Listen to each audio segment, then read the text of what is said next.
ఈ దినపు దేవుని యొక్క మాట యోబు గ్రంథము 34వ అధ్యాయము 31వ వచనము.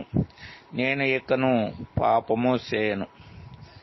ఈ మాట ఎలీహు మాట్లాడుతున్న మాటల్లో ఒక మాటగా మనం చూడగలుగుతున్నాం.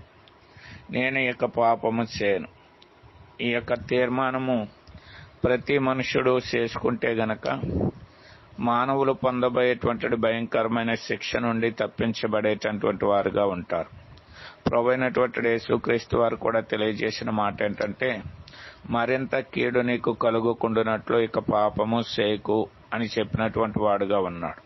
ఎందుకంటే పాపం చేయడం ద్వారా మనకు వచ్చే శిక్ష భయంకరమైనటువంటిది. ఎందుకంటే లేఖనం తెలియజేస్తుంది, ఏలయనగా పాపం వల్ల వచ్చే జీతము మరణము అని వ్రాయబడి ఉంది. అది నిత్యాగ్ని గుండము, అగ్నిగంధకములతో మండే గుండము అని వ్రాయబడం. కాబట్టి ఇట్టి తీర్మానం మనము కూడా కలిగి ఉండి ఆ భయంకరమైన శిక్ష నుండి తప్పించుకుందుము గాక.